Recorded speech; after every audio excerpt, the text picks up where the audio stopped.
Hello and welcome back to Alice Talks Football and welcome back to a live Manchester United news, transfer news show and some other interesting updates coming out. So we've got more and more news about Bruno Fernandes, particularly Bruno Fernandes, the Bayern Munich coming out. We're going to dissect all that news. Is it agent talk? Is it again to get a bigger contract? Is there interest? Well, there is interest in Bayern Munich, interest from Bayern Munich. There is interest from Barcelona. Is there a genuine possibility of Bruno Fernandes leaving Manchester United? We're going to get into those stories. Manchester United is set to be handed a big European boost, able to play in the Europa League with Nice. Apparently, Manchester City will also be able to play in the Champions League with Girona.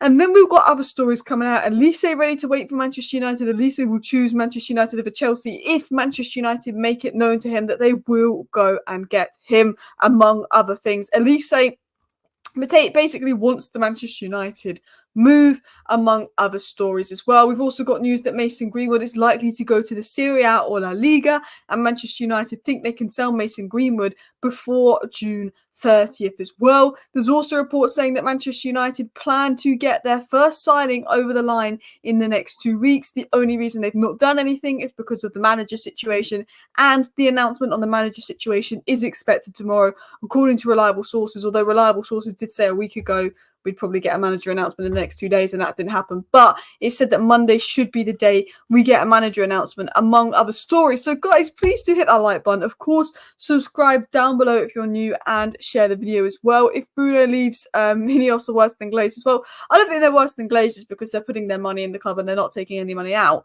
But if they do let Bruno Fernandes leave, when we've got about 50 players that do need to leave the club, I will be, asking questions. If McTominay, Lindelof, Maguire, Wan-Bissaka, Anthony, Sancho, Greenwood, if all of those players outlive Bruno Fernandes at Manchester United, I would be asking some questions of Ineos, saying, well, look at the talent we have here in Bruno Fernandes. Look at the crap we have there. The talent in Bruno Fernandes goes, the crap we have stays. Look, I know Bruno Fernandes is nearly 30. I get that. But Bruno Fernandes is irreplaceable. There's some players in this Man United squad, not many, that should not go. And Bruno Fernandes is in that Højlund, Maino, Garnacho category of he should not go. He should not go. He should not be sold. And if Ineos do sell him, they're silly. Maybe if you get like 180 million, you're like, well, the guy's nearly 30, it's ridiculous money. Maybe. But there's so many players that we need to go. Like if Lindelof and Maguire and McTominay and Wan-Bissaka all outlive Bruno Fernandes, like that is worrying. That is worrying at Man United. That is absolutely worrying. We've also got stories on Braithwaite. We've also got stories on many other things as well. What's the latest news on the Eriksen situation? In regards to Christian Eriksen and Manchester United, it said, look, it's expected Eriksen will leave Manchester United. The player wants regular game time, and Man United can't guarantee him that. Ineos are keen to offload Eriksen because of wages, but it depends on the interest in Eriksen. I think Eriksen would do well in a slow league. I still think there's a good player in Eriksen, and I think again, with Eriksen, that whole situation massively depends on interest. But before I get into the Bruno Fernandes news, I do want to get into a news story that's just broke just now from the Times Sport, which is quite an interesting and semi-credible story. So let me dive into this, then I'll dive into the Bruno news, then I'll dive into the Olise news, then I'll dive into the Cunha news, then I'll dive into general news, and then we will talk in the live chat. Manchester United and Manchester City are set to be given the go-ahead by UEFA to compete in the same European competitions as their sister club in the coming seasons, which is really good because I don't want to be in the Conference League. The UEFA Club Financial Control Board, CFCB, is set to give approval to the Manchester clubs playing along with their sister clubs subject to certain conditions. However, the clubs are to be told that the 24-25 season will be viewed as a transitional one where there'll not be as much leeway given in future seasons. So, interesting story coming in here, that basically Manchester United should be able to play in the Europa League. There was obviously worries when we were in Europa League that Nice were in Europa League, and Nice had finished higher than us in Ligue 1, so Nice would get the Europa League spot and not us. But Manchester United, Manchester City, they found a way around it. It's expected that all those teams will be able to play with their sister club in European competitions, which is very good, which is very important, because that would have been a definite complexity. But I did think when you've got both RB clubs in the same competition, there's a way around it, especially when Ratcliffe only owns 25% of Manchester United as well. There's different teams operating the club. Ratcliffe always seemed quite confident that he could get around that loophole, and that believes to be the case. So I think that's just a big boost there in regards to European competition, because if we are chucked in the Conference League, I looked at the teams in the Conference League. They're crap, and also you got to remember the Champions League teams won't be going into Europa League teams. So we're probably the strongest team in the Europa League. We should win the Europa League. The Champions League teams won't be dropping down into Europa League, and at least there's some semi-decent teams in Europa League. You look at the teams in the Conference League, and they're absolute crap. I'm at the point where Man United aren't going to win the Champions League next season. Manchester United got knocked out an easy group in the Champions League this season.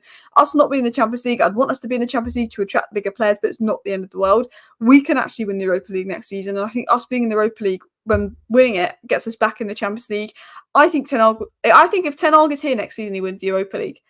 People call me crazy. Ten Hag and knockout competitions. I know it went wrong in the Europa League last time, but we lost Martinez, we lost Varane in the same game when we bottled a 2-0 lead, and we had that, and then, something about us bottling leads in European games when we don't have Varane and Martinez.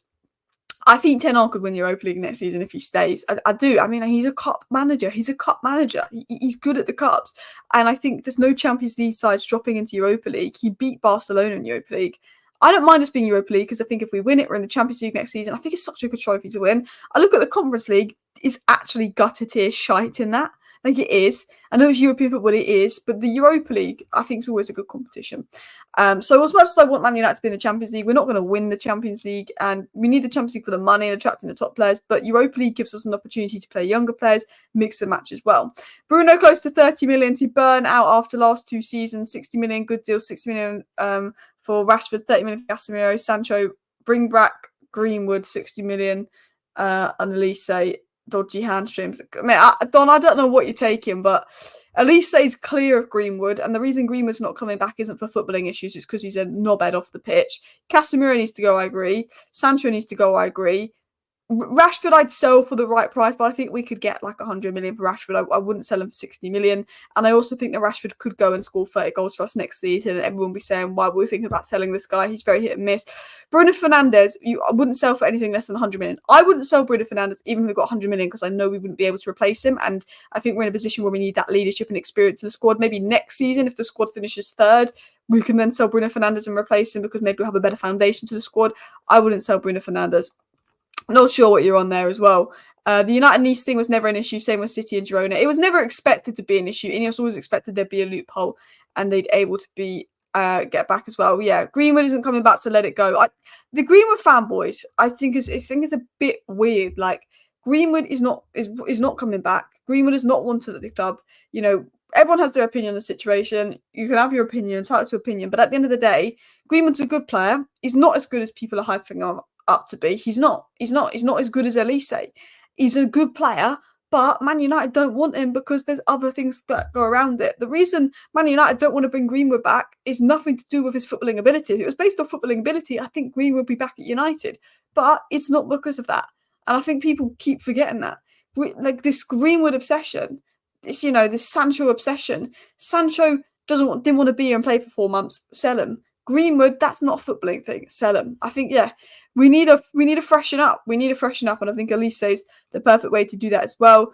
Bruno has been our heartbeat. Spells when he's carried us, and when others happy to go missing, we owe him big time. Yeah, look, Bruno didn't have the best start to the season, but he was there. But Bruno Fernandes is one of those guys that even when we are bad and we go missing, he steps up. He performs. He shows up. Remember the Coventry game where we'd have just bottled a 3-0 lead? Bruno Fernandes still put in a man of the match 10 out of 10 performance. And the rest of his teammates did everything they could to lose. Wan-Bissaka, Lindelof, Maguire, Casemiro, Eriksen, McTominay. Yeah, I would sell all of those players. Some of them I would sell them, but for the right price. Some of them I would just sell in a heartbeat as well. Yes, MG Stan should be thankful we can even get money for him. His PR was a nightmare 12 months ago. Exactly. Going to Getafe's boosted his PR. We could actually get 30 million for him. Pure FF pre-profit. That could be invested elsewhere. Bish, bash, bosh. But I want to get into the news. I want to get into the stories. We've been talking for a while, and I've not really been speaking too much about the Bruno Fernandes news, the Bruno Fernandes to Bayern Munich news, among many things. So let me get the Bruno Fernandes story up on my screen. Just give me 1 second. Now, if you're not aware, there's been a lot of speculation around Bruno's future, and Fabrizio Romano did confirm that Bruno Fernandes' agent had been speaking to multiple clubs in Europe, and a move for Bruno was not ruled out. Now, Bruno Fernandes himself said that he would not leave Manchester United unless he felt they didn't want him here, and I think, well, surely Ineos would make it clear to Bruno Fernandes that he's wanted here. David Ornstein said it's unlikely that Bruno Fernandes will leave United, but but you just don't know. Now, it's coming out from Portuguese sources that Bayern Munich are in talks with Bruno Fernandes' agent Miguel Pino. Barcelona have also expressed an interest in Fernandes. Fernandes will start preparing for the Euros of Portugal, while his agent could finalise a move away from United. There's reports coming out from Portugal, other less reliable sources than this, saying they expect Bruno Fernandes, his agent, to be working on a potential departure from United. It was said from a source close to the player, both Bayern Munich and Barcelona have made contact with Bruno Fernandes to inquire about the conditions of a transfer and will soon make concrete moves. There's a feeling and expectations that, Barcelona and Bayern Munich are interested in Bruno Fernandes, particularly Bayern Munich, and that Bayern Munich potentially could be willing to act quick in a move for Bruno Fernandes. Bayern Munich are having talks with Bruno Fernandes' agent. That's been confirmed by multiple sources. That's been confirmed by Fabrizio Romano. And with obviously the core of their squad aging, Bayern Munich are very interested in bringing in Bruno Fernandes. Now, if I'm Bruno Fernandes, do I really want to play on the Vincent Kompany at Bayern Munich next season? Not particularly. Do I want to potentially stay and be involved in the Man United project? Yes, but we know about Bruno Fernandes, and David Ornstein said that Bruno Fernandes will stay at Man United if he believes the club's ambitious and challenge. That's what we know about Bruno. I can't blame Bruno Fernandes for wanting to leave Man United. I can't blame Bruno if he's interested in leaving Man United, because he's too good for us. He's been too good for us in recent times. He's an ambitious player. He deserves better than a lot of what we've been showing. The sense is and the feeling is, and David Ornstein said this himself, if Bruno Fernandes feels that Man United aren't going to be challenging for the top trophies and doesn't buy into the Ineos project, he will want to leave. If Bruno stays, it's because Ineos have convinced him next season is going to be good. We're going to be challenging for those top trophies in 2-3 years, finish your career here. Other people are saying, is Bruno just doing this for a new contract because he's nearly 30? Maybe. There is a lot of talk coming out that all these clubs are interested in Bruno, and Bruno's agents had a lot of conversations with people. Could that be to pressure United into a new contract? Maybe. He has had a really good end of the season. Now, the way I see it is Bruno Fernandes these last 4 months has been absolutely incredible. Fantastic player.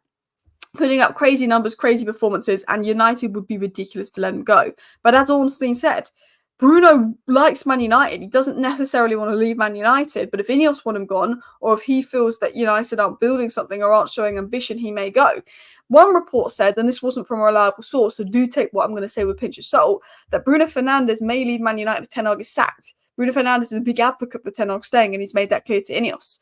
So there's interesting things to keep an eye on with the Bruno situation. I do think, the reports coming out that Bayern Munich are in talks with Bruno, and Bayern are going to make their move, and Bayern are going to move quickly, and Bruno Fernandes' agent is going to sort him a deal, and Bruno Fernandes' agent is working to get Bruno out of Man United. The way that the media is speaking, they're almost acting as if it's likely that Bruno will leave. The Portuguese media is almost acting as if it's likely Bruno will leave with the tone they're writing in. I think they're just jumping on a gun. I think it's a little bit of agent talk maybe to get Bruno a better deal, but there is talks going on with Bruno's agents and big clubs.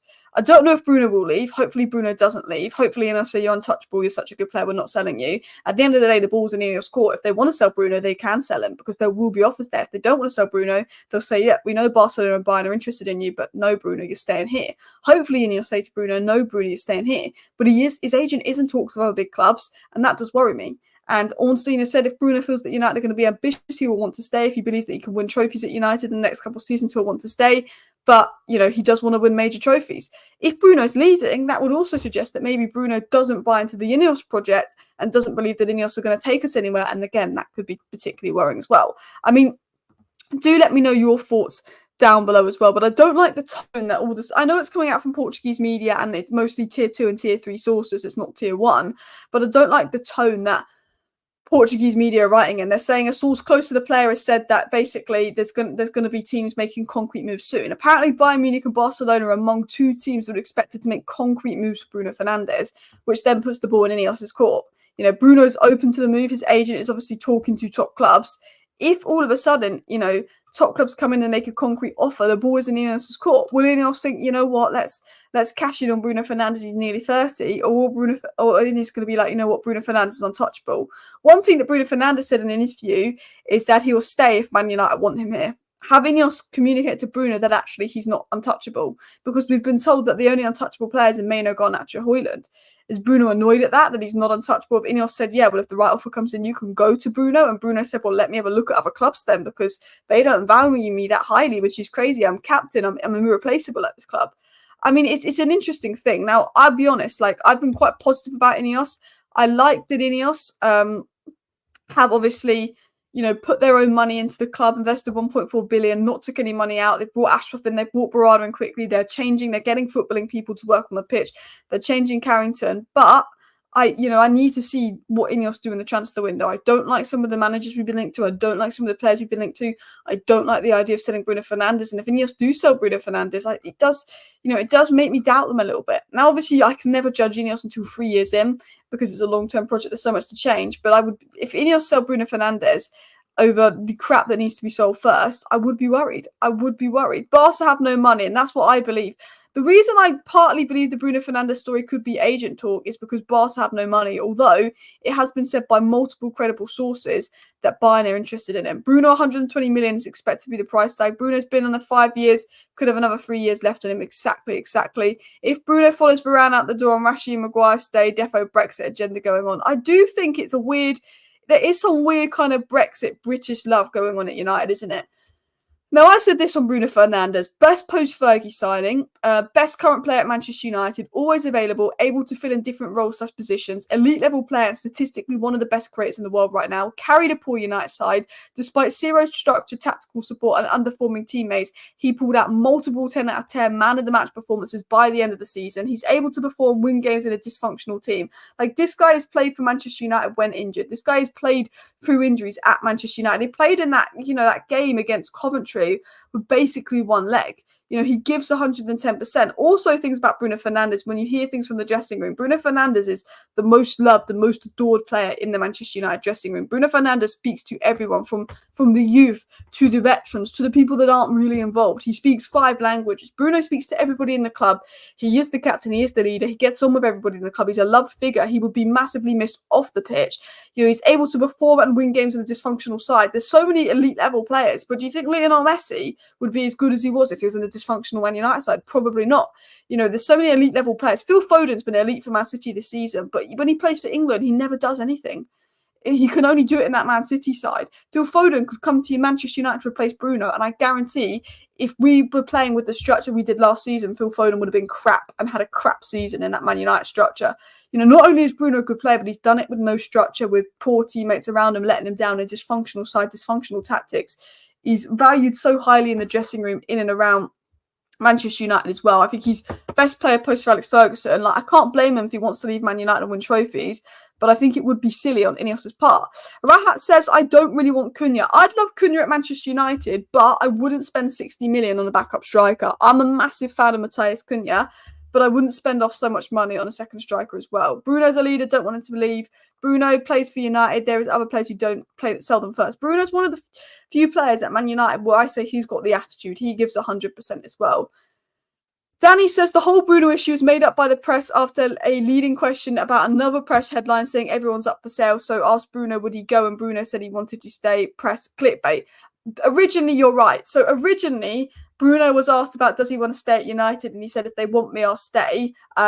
Obviously, I'm focused. He said no. Bruno, when there was this report that came out. And this is the context, but you're right to an extent.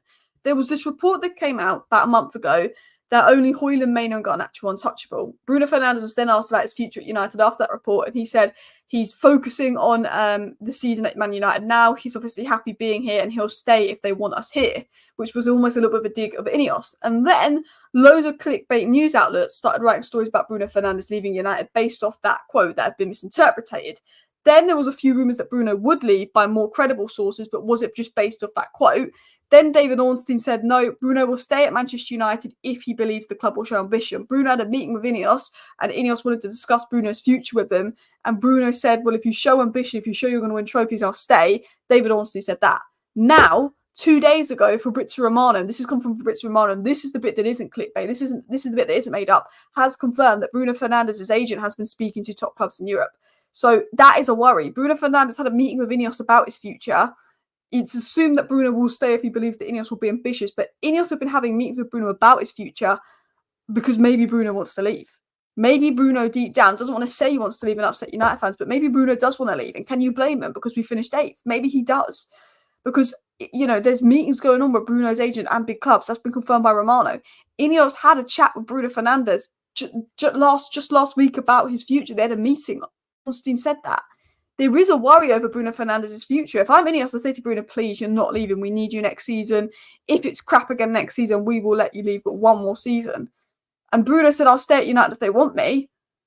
Does that mean he's happy to stay? Or do you think deep down Bruno loves United, but he wants to win the trophy because he's going to be 30? He's going to be 30 in September. He's not got much left in him to win those major trophies. And I think being at Man United, Bruno's really underappreciated. If Bruno Fernandes was putting those performances in the Manchester City shirt, he'd be seen as better than Foden and better than De Bruyne this season. Bruno Fernandes, if second half of the season Bruno Fernandes was wearing a Man City shirt, he would have won Player of the Season.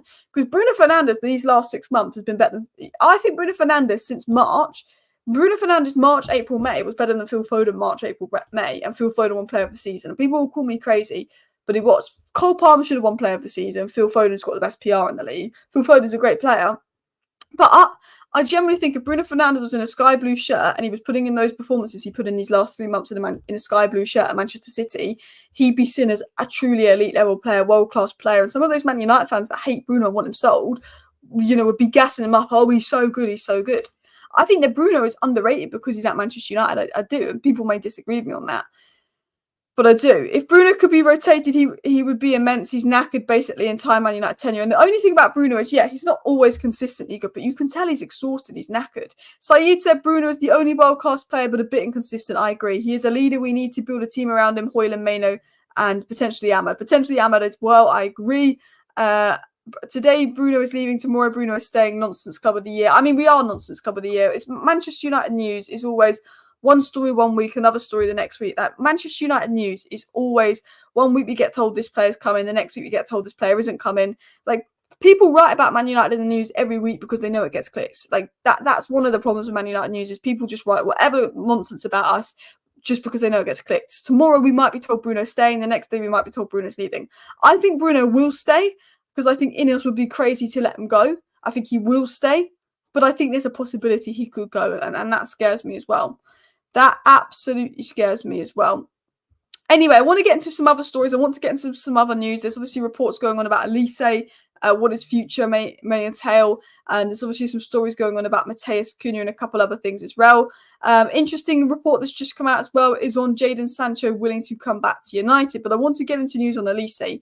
News has come out today on Michael Olise. Obviously, both Manchester United and Chelsea in the race for Olise, and Chelsea are advancing more than Man United. Chelsea have done a lot more work on the Olise deal than Manchester United and are really pushing to get the Olise deal done, whereas United want Olise, but they've stepped back. United have that fear, could Olise go to Chelsea, because Chelsea has shown that they want him more, and obviously Man United haven't even announced what they're going to do with the manager situation yet, and obviously they can't make any official decisions until they speak to the manager about it, but if they haven't announced the manager's decision, they can't speak about that. Is that giving a setback? Well, reports are coming out now today by the Mirror to indicate that Olise will wait for United if he believes United are going to go for him. I said yesterday, reports came out that Olise will choose Man United over Chelsea. He loves Manchester United. He dreams of a Man United move. But if Olise feels that Manchester United are not going to pursue him, meaning that Sancho stays and Greenwood stays and we can't sell them, he would then opt for Chelsea. There is now reports coming out that although Olise wants his future settled quickly, he's not going to be participating in the Euros, so he can obviously work on a deal when the Euros is ongoing, and he would be willing to wait for Manchester United if Man United made it clear that they would make an attempt to sign him, and he wasn't just wasting for the whole time. So Olise reportedly is willing to wait for Manchester United. And another story that's coming out is that Manchester United have been watching Matheus Cunha, although it would take 50 to 60 million pounds to bring him in, which makes me feel that that doesn't happen. But Matheus Cunha himself would be very open to a Man United move, with Manchester United really liking Matheus Cunha, and he could be a surprise signing depending on sales. But again, Manchester United's chances of moving for Cunha depends on sales. Manchester United are going to put the current budget in their key centre-back signing and DM signing, and then the rest of the signings depend on sales. Whoever they sell will be invested into a right wing or a striker and what is believed to be another left back. And potentially, if there's any funds left over, they may go for a second centre-back signing is the plan. There's only talk of Man United going for one midfielder. I'd really like to hope and see Manchester United sign two midfielders. I think Manchester United massively need two midfield signings, but we will have to wait and see. Guys, please do hit that like button. Of course, subscribe down below if you're new. Share the video. Do you know what's mad is Real Madrid won the Champions League yesterday. They announced signing Mbappe today. Real Madrid fans have it so nice. Champions League win. The next day they announce Mbappe. Like, we can only dream of that as a United fan. You know, Real Madrid, 1 minute they're winning the Champions League for the 15th time, like the 10th in like the last 15 years, it feels like as well. They must have won 10 Champions Leagues in my lifetime. I know Modric and that won 6. Real Madrid have basically won like their 6th Champions League in the last like 9 years. And then they also just go and announce that they're bringing Mbappe in. And also we've got Endrick in, the best youngster from South America. I mean, Carlo Ancelotti, you've got to give it to him. But yeah, they are massively living on cloud 9, aren't they? Massively living on cloud 9. I'm very jealous of Real Madrid. Very, very jealous. Todibo and Olise, both not at Euros. We could get those deals gone quick. I agree with Kaya here. This is something I'd like to see from Manchester United. Todibo and Olise, not going to the Euros. Both, Olise a 57 million release clause. Todibo is expected to be for sale for 40 million. Our relationship with Nice could bring it down to 35 million. You can get Todibo and Olise for probably 95 million pound combined. Why don't we go ahead and get that done? Why don't we go ahead and get those signings done? Because they're not at the Euros. We don't have to worry about that. Bosh as well. I believe Olise is planning on going to the Olympics. Not sure if he's willing to wait until after that to sort his future. Oh, that's interesting because he can technically still play in the Olympics. So if he's not playing at international level, he may want to play at the Olympic level as well. He can actually play for England, but I do think he's waiting for France. And I think he does want to play for France, which is a shame because I would definitely pick him for England. But at the same time, can you blame him for not wanting to play for England? Because Southgate wouldn't give him a look at as well. Chelsea have already got 10 right wingers at the moment. This is what annoys me with Chelsea going for Olise. You've just got an Angelo, Kenji Pires, Estavio coming in. You've got Madueke, you've got Cole Palmer. Why are you spending so much money on Olise? Stockpiling him as well. Olise, not an international team. Take the hint, United, and don't overpay. Well, I think 60 million for Olise when you look at the winging market of Leao and Kvaratskhelia being 150 million. And I think Olise is probably arguably going to be better than them. I think Elise's release clause is a bargain as well. Wasn't that long ago we used to be gutted winning the league but losing a Champions League final? Shaking my head. I mean, the things I would do just to be in the Champions League final, of course you want to win it, but to just get that far in the Champions League would be an amazing feeling going to a final that we're in, because it's been like 10 years. It's been 15 years. It's been like 15. Man, that's been a while. That's been a while as well. 6 UCLs in 11 years is crazy. Man, 6 UCLs in 11 years. Bruno's not looking for a pay rise. He does not want to start another process with another manager. United will be challenging for another 4 or 5 years. He can't wait that long. To be fair, we get told things are going to change, and then I think Bruno's probably read that there's a 2-year cycle at United. He's fed up with these 2-year rebuild cycles. Good season, it goes bad. Good season, it goes bad. Good season, it goes bad. I think Bruno's like, I'm fed up with these cycles. I just want to win, and you can't blame him. An interesting story that's come out, guys, that I want to dive into is this story here on Jadon Sancho. It said that Jadon Sancho is ready to go back to Manchester United, but only if Ten Hag leaves in the summer. Ineos, even if Ten Hag does leave, do not bring back Sancho.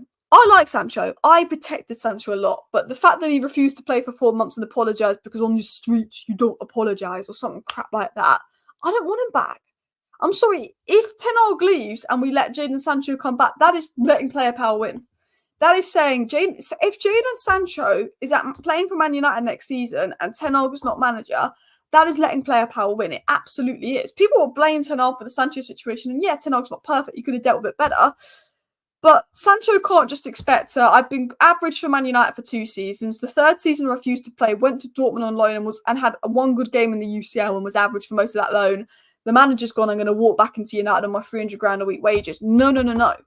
Even if we've got bloody Gareth Southgate as our manager next season, who I don't want, Sancho has to go. You have to say to Sancho, mate, you have not been good enough in your 3 years at Man United. You refuse to play for 4 months. We're not going to allow you back because you've also got to have the mentality to play for this club. Because us, Ineos, if I'm Ineos, I say we're rebuilding a culture. We're setting a brand new, fresh Man United culture, and you're not showing that the personality. You don't have the culture we want. We want to change the environment. We want to change the culture at United. If you're refusing to play under the current manager, if I'm Ineos, I say adios to Sancho. I say, I don't care if we've sacked Ten Hag, you're not coming back because we want to change the culture. Sancho should never come back to this club. He'll be the most toxic personality in the dressing room. And look, I don't think Sancho's an awful toxic personality, and I don't think he's the type to influence his teammates or anything like that. I don't think he's this awful toxic personality, but I think it's the entitlement of you can refuse to play for 4 months, go out on loan, we'll sack the manager and we'll bring you back and you can play again. It's more the culture, it's more the message it's sending in the element of player power to Sancho. It would, for me, it'd be silly as well. Yeah, I don't care if Man United get 15 million, let him go. I do think we could get 45 million for him, but I would settle on around 40 million as well. Someone said Ten Hag out, Sancho in. Look, Ten Hag out and Sancho out, or Ten Hag in and Sancho out. For me, I want Ten Hag in and Sancho out. Like, I like Sancho, but I don't want him coming back because he refused to play for this club for 4 months. When you have the privilege of playing for a historic club as big as Manchester United and you say, you know what, I'm not going to play for 4 months because I'm not going to apologise to the manager because I'm from the streets and we don't apologise because that'll be admitting I'm wrong. What are you, a child? What are you, a 12-year-old? It's embarrassing. Absolutely embarrassing. Honestly. Embarrassing. I mean, Sancho will come back to Man United regardless if Ten Hag is here or not. He'll come back until we sell him. But at the end of the day, if I'm Manchester United, the first thing I'm doing right now is, right, Sancho's season's over, Borussia Dortmund, let's get him out the door. Even if we haven't got a decision on Ten Hag's future, Sancho's season's over with Man United, let's get him out the door. That's what I'm doing if I'm Ineos. Getting Sancho out the door right away. That's what I'm doing. Let me get into the story again on Sancho here. And this was another story on Sancho. The problem is how easy is it going to be to sell Sancho? I don't think it's going to be particularly easy to sell Sancho, and I think that's the worrying thing. But if we dive into this story here, Dortmund would like to sign Sancho permanently, but cannot afford Man United's asking price of excess of 50 million. Sancho's also reluctant to give up on his United career and still has ambition to make it work. More like Sancho's ambition to make it work at United because he's on crazy money at United and have to take a wage cut to join Dortmund.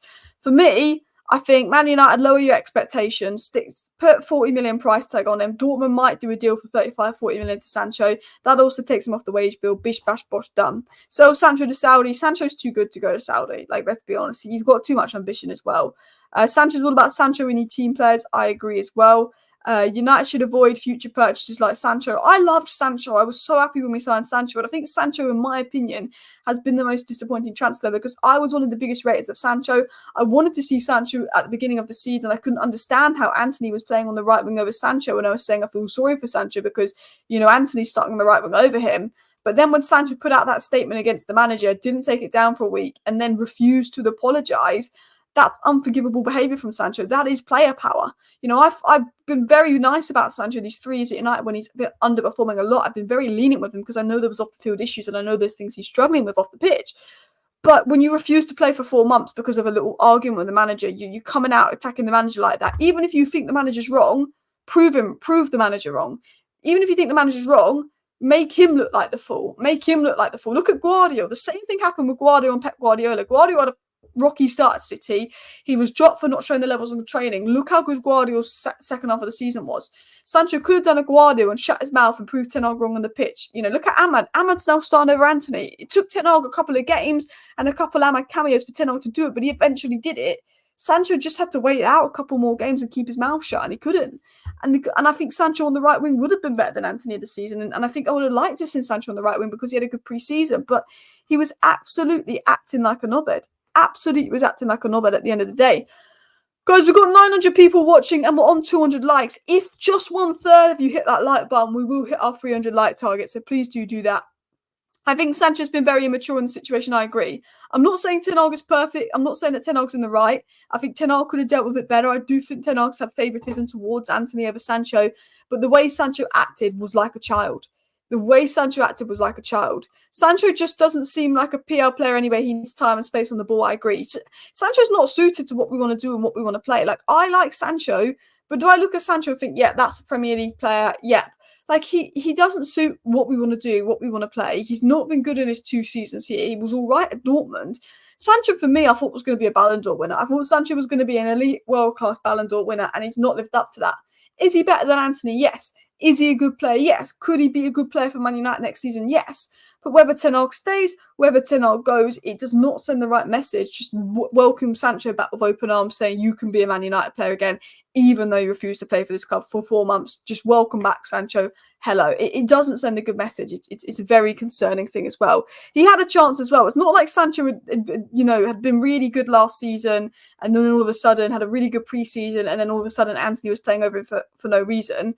Last season, in Anthony's first season, Anthony was better than Sancho. Anthony's second season, he was a new level of bad. Anthony was bad in his first season when you think of the price tag, but Anthony wasn't awful enough in his first season. Like, when we were naming our strongest Man United lineup, it was Rashford on the left and Anthony on the right in Ten Hag's first season because Garnacho was still developing and Garnacho was better off the bench. And Anthony, was much better in his first season at United than he was in his second season. He still wasn't good enough. He wasn't showing the levels, but I felt that in his first season we're better side with Anthony in the side. So it wasn't even that Sancho was better than Antony in Antony's first season. He wasn't. Is he a better player than Antony? Yes. Did he show, good levels in preseason? Yes. But Antony played over him because Antony's Ten Hag signing. He works harder in training. And at the time Ten Hag had bitten at United, Antony was showing more. At the end of the day, I like Sancho. I wanted it to work.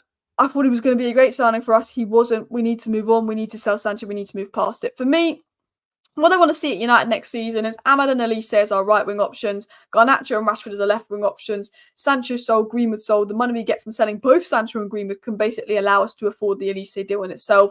Bish, bash, bosh, get on with that. What I want to see is Man United sign Yusuf Afan for 25 million, Todibo for 34 million, another centre-back signing come in, a good left-back signing come in, a good backup striker signing coming in. If we could get Matheus Cunha for 40 million, do it.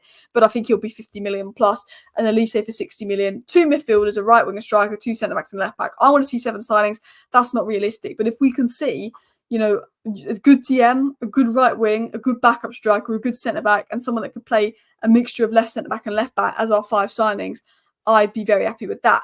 Guys, please do hit that like button and, of course, subscribe down below if you're new. There are reports coming out that Manchester United are expecting Saudi Arabia to make a move for Casemiro in the next week as well. So do keep an eye on the Casemiro situation in the next week. There is reports coming out that Olise will wait for Man United. They communicate that they will go for him as well. And Manchester United are interested in signing Matheus Cunha. They've been watching him for a while, but the 60 million asking fee may put them off because obviously they just spent 64 million on Højlund last summer. Listen, people, I'm going to wrap up all the latest Manchester United news today. I'm just trying to keep my show short and sweet today because there isn't crazy amounts of news, but I do want to big up everybody in the chat. I do appreciate everybody coming in the chat as well. Cunha could be brilliant. Just the fee and wages prohibitive exactly. Cunha's what we need because he will help us off the ball because we don't give our striker service. I think Cunha's brilliant, but I think it might be costly as well. But yeah, guys, please do hit that like button. Of course, subscribe down below if you're new. Share the video. Thank you for watching. See you next time. Bye.